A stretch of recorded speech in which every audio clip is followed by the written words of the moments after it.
غزہ کے مستقبل کا فیصلہ، امریکہ اور قطر کی میزبانی میں خصوصی اجلاس آج۔ صدر ڈونلڈ ٹرمپ غزہ میں جنگ بندی اور تعمیر نو کی تجاویز پیش کریں گے۔ وزیر اعظم میاں شہباز شریف سمیت مسلم ممالک کی قیادت امریکی صدر سے ملے گی۔ سعودی عرب، یو اے ای، قطر، مصر، اردن، ترکی اور انڈونیشیا کے رہنما شامل۔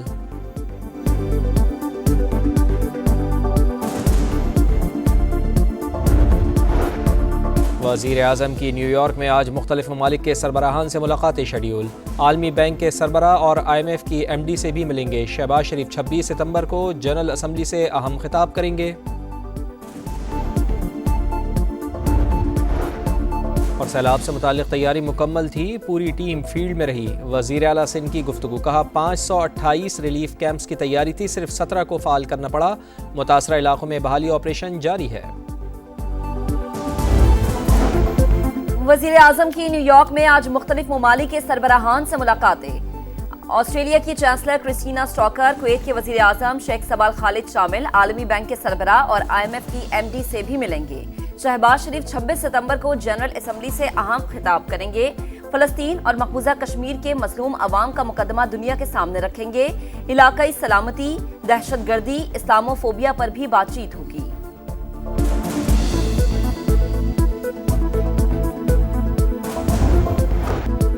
مسئلہ فلسطین کے 2 ریاستی حل پر بڑی پیش رفت۔ فرانس سمیت 6 دیگر ممالک کا باقاعدہ فلسطین کو تسلیم کرنے کا اعلان۔ غزہ جنگ کا کوئی جواز نہیں، امن چند لمحوں کی دوری پر ہے، صدر میکرون کا خطاب۔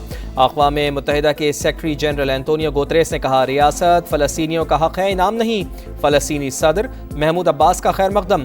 مغربی کنارے کو اسرائیل میں شامل کرنے کی مخالفت، حماس سے ہتھیار ڈالنے کا مطالبہ۔ سعودی وزیر خارجہ نے کانفرنس کو امن کے حصول کا تاریخی موقع قرار دیا۔ ترک اور انڈونیشین صدر سمیت دیگر رہنماؤں کا فوری جنگ بندی اور امداد کی ترسیل کا مطالبہ۔ یورپین یونین کی صدر کا غزہ کی تعمیر نو اور فلسطینی معیشت کی بحالی کے لیے ہر ممکن امداد کا عزم۔ امریکی بائیکاٹ کے باوجود کانفرنس میں جرمنی، اٹلی، جاپان اور یورپی یونین کی بھی شرکت۔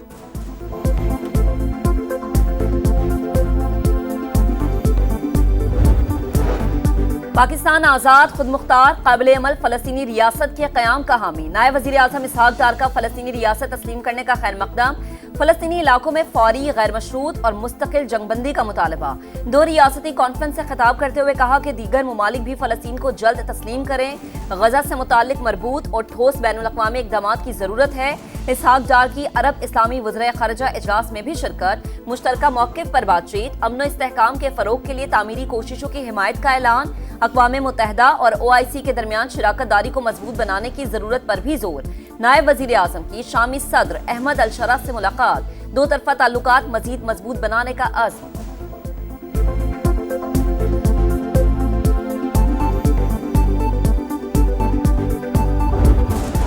ایشیا کپ کے فائنل تک رسائی کی جنگ، سپر 4 مرحلے کا ایک اور سپر میچ۔ پاکستان آج سری لنکا کے خلاف میدان میں اترے گا۔ مقابلہ شام 7:30 بجے ابوظہبی میں شیڈیول۔ ٹیم میں تبدیلی متوقع، حسین طلعت کی جگہ حسن نواز کی ٹیم میں واپسی کا امکان۔ پاکستان کو میچ لازمی جیتنا ہوگا، شکست ہوئی تو شاہین اگر مگر کے چکر میں پھنس جائیں گے۔ صاحبزادہ فرحان سری لنکا کے خلاف میچ جیتنے کے لیے پرعزم۔ کرکٹ فینس کا بیٹنگ کے ساتھ اچھی بالنگ کرنے کا مشورہ، کہا ٹورنامنٹ میں رہنا ہے تو آج ہر صورت جیتنا ہوگا۔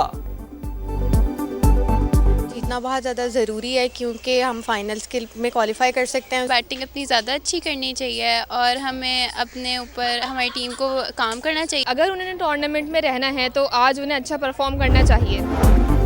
سلطنت سعودی عرب کا قومی دن، ریاض سمیت تمام شہر دلہن کی طرح سج گئے۔ روشنی اور قومی پرچموں کی بہار۔ صدر مملکت اور وزیر اعظم کی مبارکباد۔ خادم الحرمین شریفین شاہ سلمان اور ولی عہد محمد بن سلمان کے لیے نیک خواہشات کا اظہار۔ دفاع اور سلامتی کے شعبے میں نئی شراکت اہم سنگ میل قرار۔ پاک سعودی برادرانہ تعلقات مزید مضبوط بنانے کے عزم کا اعادہ۔ وفاقی وزیر محسن نقوی، گورنر سندھ کامران ٹیسوری اور وزیر اعلیٰ پنجاب مریم نواز کا بھی تہنیتی پیغام۔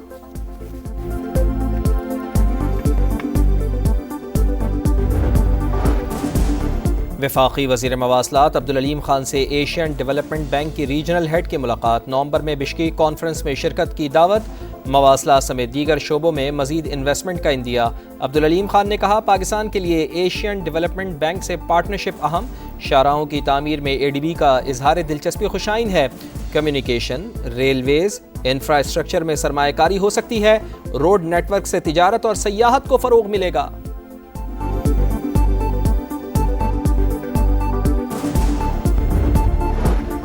کسی بھی آپریشن میں عام شہریوں کی شہادت قبول نہیں، مذاکرات کرنے چاہیے۔ آپریشن مسائل کا حل نہیں، حکومت سنبھالی تو اس وقت کہا تھا کہ افغانستان سے بات ہونی چاہیے، امید ہے وفاقی حکومت افغانستان جائے گی۔ وزیر اعلیٰ علی امین گنڈا پور کی میڈیا سے گفتگو، کہا اس ہفتے قبائل کے وفد کے نام وفاق کو بھجوا دیں گے۔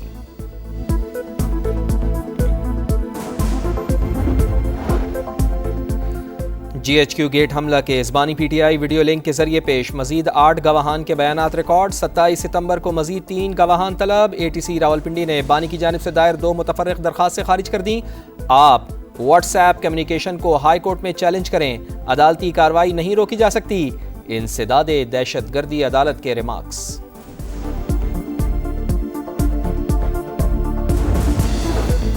دریائے سندھ میں کوچوی کے مقام پر پانی کے بہاؤ تیز، 3,76,000 کیوسک تک جا پہنچا۔ پانی میں اضافے سے قاضی آباد کے حفاظتی بندوں پر دباؤ، کنڈیاروں کے قریب کئی دیہات زیرآب، زمینی رابطہ منقطع، بکری اور پیر مہدی کے اطراف کئی فیٹ پانی جمع، متاثرین کی پرائیویٹ کشتیوں پر نقل مکانی۔ دادو کے قریب گاؤں گوٹ ملک بھی پانی کی نظر ہو گیا، فصلیں ڈوب گئیں۔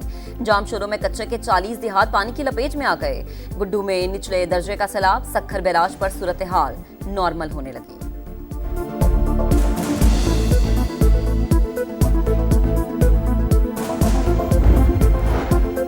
پنجاب حکومت کا سیلاب متاثرین کے لیے امدادی پیکج کا اعلان، متاثرہ کسانوں کو 20,000 روپے فی ایکڑ معاوضہ ملے گا۔ گھر مکمل تباہ ہونے پر 10 لاکھ، جزوی نقصان پر 5 لاکھ کا معاوضہ، گائے یا بھینس کے نقصان پر 5 لاکھ ملیں گے۔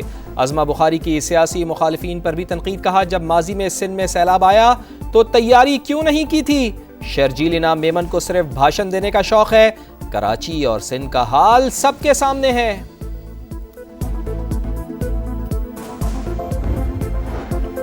مخالفین سن لے، بے نظیر انکم سپورٹ پروگرام ہرگز تبدیل نہیں ہوگا۔ چیئرپرسن روبینہ خالد نے واضح کر دیا، کہا پروگرام کا کسی سیاسی جماعت سے کوئی تعلق نہیں، سیاست کرنا افسوسناک ہے۔ امدادی پروگرام کو فراڈ کہہ کر 1 کروڑ گھرانوں کی دل آزاری کی گئی، سیاسی رہنما معافی مانگے۔ یہی پروگرام سیلاب زدگان کو بہترین سہولیات فراہم کر سکتا ہے۔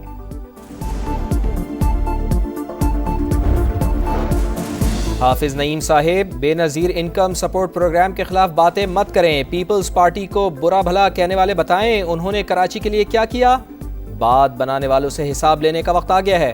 میئر کراچی مرتضی وہاب کی پریس کانفرنس۔ سندھ حکومت کا رواں ہفتے خواتین اور طالبات کو مفت الیکٹرک سکوٹیز فراہم کرنے کا فیصلہ، سینئر وزیر شرجیل انعام میمن کی زیر صدارت جائزہ اجلاس، اقدام انقلابی قرار، کہا سکوٹیز کے الاٹمنٹ شفاف طریقہ کار اور میرٹ کی بنیاد پر کی گئی۔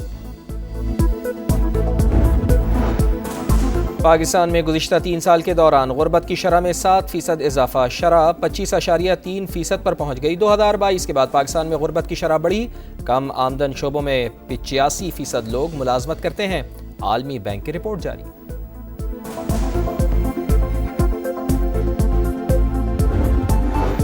سعودی عرب کے مفتی اعظم شیخ عبدالعزیز بن عبداللہ انتقال کر گئے۔ نماز جنازہ آج ریاض میں ادا ہوگی۔ خادم حرمین شریفین شاہ سلمان بن عبدالعزیز اور سعودی ولی عہد محمد بن سلمان کا اظہار افسوس، مفتی اعظم کی مسلم امہ کے اتحاد کے لیے کاوشیں ہمیشہ یاد رکھی جائیں گی۔ وزیر اعظم شہباز شریف کا بھی اظہار افسوس۔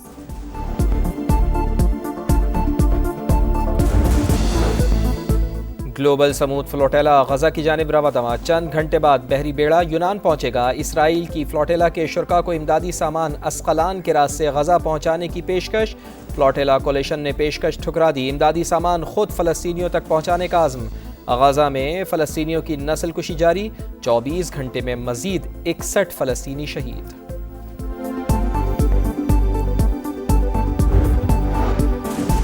ہالی ووڈ اداکارہ اینجلینا جولی امریکہ سے مایوس، ٹرمپ کی پالیسیز پر عدم اعتماد، کہا اپنے ملک سے پیار کرتی ہوں لیکن اس وقت اسے پہچان نہیں پاتی، لوگوں کو تقسیم کرنا اور آزادیوں کو محدود کرنا انتہائی خطرناک ہے۔ ورلڈ کپ کا پہلا میچ جیت کر فاتحانہ آغاز کریں گے، کوشش ہوگی کہ ہر ٹیم کے خلاف بہترین کارکردگی دکھائیں۔ قومی ویمنز ٹیم کی کپتان فاطمہ ثنا کی پریس کانفرنس، صدر امین نے کہا سب کھلاڑی اپنی ذمہ داریاں نبھا رہے ہیں، انشاءاللہ خبریں بھی اچھی آئیں گی۔ کوچ